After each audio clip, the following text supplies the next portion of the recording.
இன்றைக்கு தமிழக வெற்றிக்களம் சார்பாக முதல் தேர்தலை சந்திக்க போகும் எங்கள் கட்சியிலிருந்து வருகிற சட்டமன்ற தேர்தலுக்கான விருப்ப மனு பெறப்பட்டது.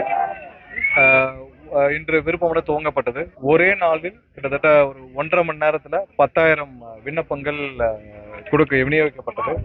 மேலும் இன்று அத்துடன் அதிகமாக இங்க நிர்வாகிகளும் தொண்டர்களும் பொதுமக்களும் ஆயிரக்கணக்கில் இங்கு இருப்பதால் நாங்கள் பொதுமக்களுடைய வசதி கருதி அடுத்த நாளைக்கு இருந்து 10 மணியிலிருந்து மீண்டும் அடுத்த 14ஆம் தேதி வரைக்கும் விருப்ப மனுக்கள் வழங்கப்படும். எந்த கட்சிக்கும் இல்லாத ஒரு பெரு ஆரவாரம், எந்த கட்சிக்கும் இல்லாத ஒரு பெரும் எதிர்பார்ப்பு. இன்று 10,000 விருப்ப மனுக்கள் 1 மணி நேரத்தில் கொடுக்கப்பட்டுள்ளது, 1.5 மணி நேரத்தில் கொடுக்கப்பட்டுள்ளது. மேலும் அடுத்த ஒரு 14ஆம் தேதி வரைக்கும் விருப்ப மனுக்கள் வழங்க இருக்கிறது. நாளை காலை 10 மணிலிருந்து மாலை 6 மணி வரைக்கும் வழங்கப்பட்டிருக்கிறது.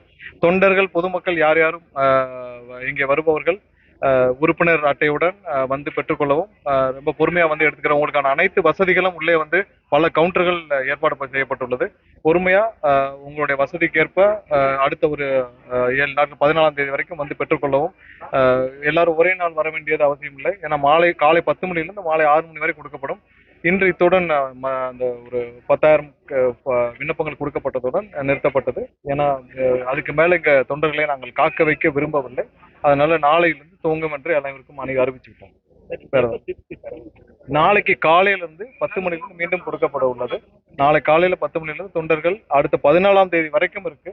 அதனால எல்லாரும் பொறுமையா வாங்கிக்கணும். ஏன்னா எல்லாருடைய எதிர்பார்ப்பு இன்னைக்கு பெரிய ஆச்சரியமான விஷயம் என்னன்னா, பொதுமக்கள் நிறைய பேர், கட்சியில நிர்வாகிகளா இல்லாத பொதுமக்கள் கிட்டத்தட்ட ஆயிரக்கணக்கான பொதுமக்கள் விருப்ப மனுக்களை பெற வந்திருந்தார்கள். அவர்கள் இதுவரை கட்சி நிர்வாகிகளுக்கும் யாருக்கும் தொடர்பு இல்லாத பொதுமக்கள் ஆயிரக்கணக்கானோர் வந்திருந்தாங்க. ரொம்ப ஆச்சரியமாக இருந்தது. கண்டிப்பாக உங்கள் அனைவருக்கும் விருப்ப மனுக்கள் கொடுப்பதற்காக அடுத்த 14ஆம் தேதி வரைக்கும் அலுவலகம் காத்திருக்கிறது. எல்லாரும் பொறுமையா பெற்றுக்கொள்ளணும் வேண்டுகோள். இன்னும் 2 நாள் கழிச்சு ஒரு நாள் எங்களுடைய பொதுச்செயலெல்லாம் பேசி நாங்கள் அறிவிப்பு கொடுத்து, ஏன்னா அதுக்கப்புறம் எந்தெந்த மாதிரி திட்டமிட்டு நாங்கள் கொடுக்கணும்னு பாக்குறோம்.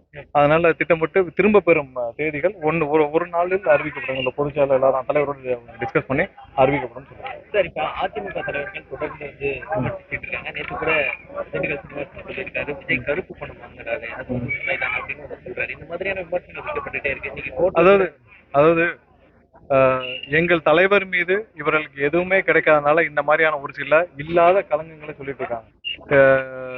அதிமுகவினர் அவங்களுடைய பிரதான எதிரி திமுகன்னு மறந்து 5-6 வருஷமாச்சு. யாரெல்லாம் திமுகவுடைய கைக்கூலிகளா இருக்காங்களோ, திமுகவின் வெற்றிக்கு பாடுபடுகிறார்களோ, அந்த மாதிரியான அதிமுக தலைவர்கள் தான் இன்னைக்கு எங்களை பற்றி பேசிக் கொண்டிருக்கிறார்கள். அவர்கள் எல்லாரும் திமுக பற்றி பேச மறந்து விட்டார்கள். நீங்கள் சொல்லும் ஒவ்வொரு நபரும் மதுரையில எடுத்துக்கிட்டீங்கன்னா அவங்க மூர்த்தியை பத்தி பேசவே மாட்டாங்க, அமைச்சர் மூர்த்தியை பத்தி பேசவே மாட்டாங்க. ஒவ்வொரு இடத்துலயும் பாத்தீங்கன்னா அங்க இருக்கிற திமுக தலைவர்களும் திமுகவுடைய மந்திரிகளும் என்ன செய்யறாங்களோ அதை பத்தி பேச மறந்த அதிமுகவினர் இன்னைக்கு 24 மணி நேரமும் திமுகவிற்கு உதவி செய்வதற்காகவே எங்களை பற்றி மட்டும் பேசிக் கொண்டிருக்கிறார்கள். இவர்களை மக்கள் புறக்கணித்த அம்மாவுக்கு அப்புறம் இவர்கள் அனைவரும் எவ்வளவு சுயநலவாதிகளும் தெரிந்து அம்மாவுக்கு அப்புறம் இவர்கள் அனைவரையும் மக்கள் புறக்கணித்து பல வருடங்கள் ஆகிறது. அவர்களை பற்றி பேசி நாங்களும் எங்களுடைய டார்கெட்டை மாற்றணும்ல. எங்களுடைய முதல் குறிக்கோள் இங்கே திமுக ஆட்சியிலிருந்து அகற்றப்பட வேண்டும். எங்களுடைய அரசியல் எதிரி, பொதுமக்களுக்கான விரோதி திமுக என்ற தீய சக்தி அரசியலிருந்து அகற்றப்பட வேண்டும். இவர்களை பற்றி நாங்கள் பேச வேண்டிய அவசியம் இல்லை. அது மக்களிடம் புறக்கணிக்கப்பட்டவர்களை பற்றி நாங்கள் பேச வேண்டிய அவசியம் இல்லை. இல்ல, இப்பதான் அதோடைய கணக்கெடுப்புகள் நடந்துட்டு வருது. ஸோ அதெல்லாம் மொத்தமாக எடுத்துப்பட்டு நாங்கள் ஒவ்வொரு நாளும் முடிந்த பிறகு ஒரு சில மணி நேரங்களை அறிவிப்போம். ஏன்னா இன்னைக்கு எதிர்பார்க்காத அளவில் நாங்கள் ஒரு 3000-4000 பேர் எதிர்பார்த்தோம். ஆனால் கிட்டத்தட்ட அதுக்கு மேல பல மடங்குகள் வந்துள்ளனர். 1.5 மணி நேரத்துல 10,000 விண்ணப்பங்கள்ன்றது யாரும் எதிர்பார்க்காத ஒன்று. ஏன்னா எல்லாமே எங்களுக்கு ஒரு புது எக்ஸ்பீரியன்ஸ். ஏன்னா இது பொதுமக்களிடம் அதிகமான எதிர்பார்ப்பு இருக்குது. எல்லாம் எங்களுக்கும் ஒரு புதிய எக்ஸ்பீரியன்ஸ். இந்த மாதிரியான ஒரு கட்சி, இந்த மாதிரியான சூழ்நிலை, இந்த மாதிரியான மக்களுடைய எதிர்பார்ப்பு எல்லாருக்குமே புதுசு. அதனால இன்று நாங்களும் அதிலிருந்து கற்றுக்கொள்வோம்.